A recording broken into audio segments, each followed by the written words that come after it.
Well, my name is Ryan Reynolds. I have no idea what people might be interested in what I have to say, but I'm excited to be here speaking with Adobe Summit. What do? I do a lot of things.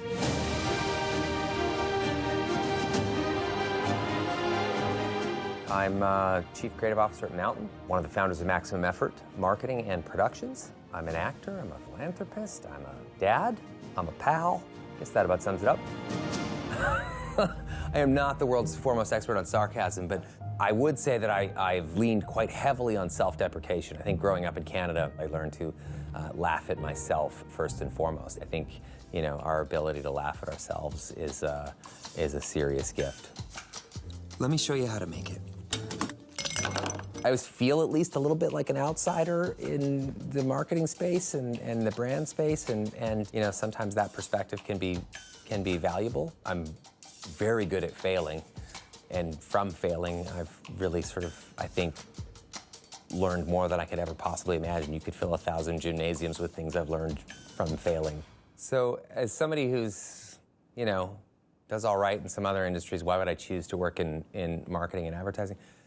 I genuinely love marketing. I genuinely love storytelling like that. I love the fact that we can, you know, jump into conversations and tell a wide variety of stories. For me and for my company at Maximum Effort, there's more ideas than there are places to tell those stories. So marketing really allows us an opportunity, like a sort of a superhighway to kind of get that done.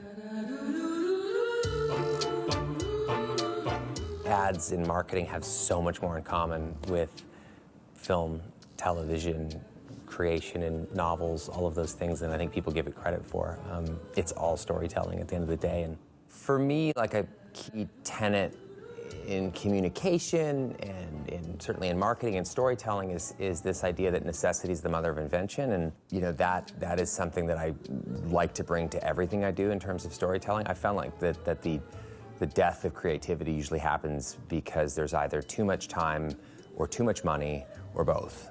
When your back's against the wall, it forces you to think outside the box and think in more creative ways and how to replace spectacle with character. Just through show business, I've noticed that spectacle certainly only takes you so far. Character is what you remember, character is what you revisit, character is what keeps you coming back. But I found that having a personal touch, both on the internet but also outside of that, access and accountability are two things that have really been massively beneficial, and two things that I just would never underestimate in terms of how I operate my business and my life. Certainly with the internet, it's I think it's just about probably 98% listening, and then, you know, 2% jumping in the often murky, hot, boiling water of it. You know, engagement is where it's at. You want to engage with folks, and you want to feel like you're listening to them and that hopefully they're listening to you. This idea that we create marketing 6 months in advance or a year in advance and all these kinds of antiquated ideas, you know, to me are just that. It's really about moving at the speed that people are moving. There's a tremendous amount of red tape in between brands and agencies and creative, and you know, the sooner and more quickly and efficiently you can close that gap, the better chance you have at really, you know, having a conversation piece in the zeitgeist. And for me, the huge achievements have been the earned media. I mean, working on projects that, you know, come together extremely quickly and efficiently and you know, drop into an existing conversation. I do believe that if marketers are able to access in a very real way and drop into a current conversation, then their brand can sometimes become the conversation. And that is, you know, the biggest win of all, I think, in that world. We somehow, you know, over the years sort of lost this idea that ads are meant to be fun. You know, ads can be fun. They don't have to be extremely expensive, and they don't have to be maudlin, and people know they're being marketed to. So for us, it was a little bit about dropping that artifice and leaning into that idea that, you know, basically, you know, tipping our hand that way, which is saying, yes, we are marketing right now. This is marketing. And when you do that, I think it feels a lot more authentic, and I feel that your consumer and audience are much more likely to share that story and be the authors of whatever that brand's success might be. because people love authorship. And everybody out there's a media company. I mean, everybody has a Snapchat, a Facebook, a TikTok, a Twitter, a Instagram. So they are selective and careful about what they choose to amplify. And if you could tell a story that, doesn't pander to them or condescend, they're much more likely to share that story. I always kind of lean more on the sort of old school Mad Men aspect of things. I mean, I always look at creative first, I always feel like that's kind of a stopgap and sort of covers all of your bases, regardless of, your target, so to speak. So how do I define success at the end of the day?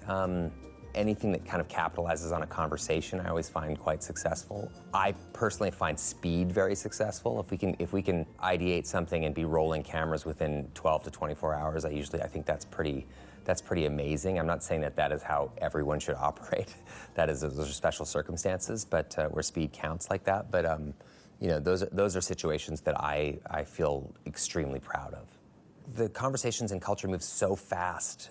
It can be really hard to keep up. So we don't typically tell stories that like we're sort of planning ahead, 3 or 4 months in advance of something. But we do have, set pieces that we think about. Like we did an ad for Match.com, which was we'd had sort of cooking for a while. 2020 was just an absolute shit show of a year, and we thought it was very funny if Match was entering the cultural conversation in a way that was slightly fresh, which is, Satan is looking to date somebody and finds and meets his perfect match, and that perfect match happens to be the anthropomorphized version of 2020. That was a situation where we're thinking sort of much further in advance. It also required a little bit more production value and, prosthetics and all sorts of things that had to happen. But everything else is like, sometimes it's just so spur of the moment. Sometimes it just comes from, listening. I mean, sometimes it's as simple as Dave Foley tweeting out, hey, Ryan, I love your ads for Mint Mobile. Can I be in one day? And then us literally just thinking, how fast can we get Dave Foley on camera? Turns out it can be 6 hours later. So I love being on an airplane because, sometimes I will elect to not activate Wi-Fi, at which point it's when I have all my good ideas. When I'm driving my kids to school in the morning, I have a lot of great ideas when they're not little human power drills in my ear. I love that time. I love that time. That time is so precious. Like going for a walk without a phone is a beautiful thing to me because that's when inspiration strikes. So it took me a long time to figure that out, I guess because I'm a little bit dumb. But I really took me a while to figure out like, oh, when I sort of like unplug, I'm actually weirdly more sort of productive. When my mind is allowed to kind of wander, I think of stories, I think of like campaigns. I'm oftentimes like, I love the exercise of just throwing any brand up on a whiteboard and sort of seeing what you can come up with. But I think everybody should be taking risks in advertising. I mean, ads and marketing, it's just diet storytelling, It's not something that's meant to be in the Smithsonian.